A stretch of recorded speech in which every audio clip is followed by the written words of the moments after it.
ब्रह्मांकर पୟରେ तथापि शंकर कहूँ विरत नहिले प्रजापति पुरकु आक्रमण कले अमोघ सुर बुलाई सूर्य सहित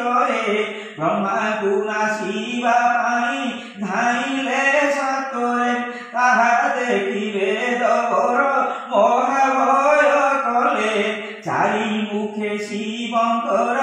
स्तुति आरंभिले पहिले आहे शंकर हुव परसन्न रख एबे सूर्य पशु अछंती शरण तुम्हे कट दक्ष राग विनाश करता ओ भगत वत्सल सर्व लोक पिता माता ब्रह्ममय सृष्टि स्थिति संहार कारण अट तुम्हे दीन बंधु आहे त्रिलोचन तुम्हे जे सूर्य को आगे करी अछरात एबे किंपा नाशिबाकु ओळाउछ चित मुहि ब्रह्मा बोलुअछि तुम्भ कृपा बळे पृथ्वी धरिछि शेष थाईर सातळे इंद्र चंद्र हुतासन पवन देवता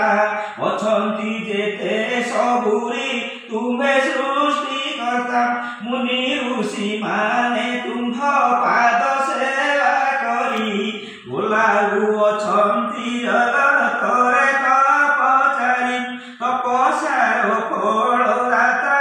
अटक कोमय तुम्हकु सेविले लोक हुई निर्भय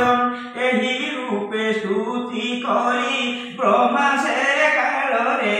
सूर्य को देले शिवंक पाद कमलरे ताहा देखि सदा शिव संतुष्ट होइले सूर्य को प्रशंसा करी अभय से देले ब्रह्मा को प्रशंसा करी आपणार पुरे प्रवेश होइले जाई प्रसन्न मुखरे ब्रह्माकर कृत स्तोत्र पढ़इले नर सकल भयरु सेहु हुई उद्धार राजद्वारे संसारे अबाघर बने निशंक हुई लोक ए स्तोत्र पठने एही ठारे सूर्यंकर दर्प भंग शेष ओले दिन क्षेत्रवासी दे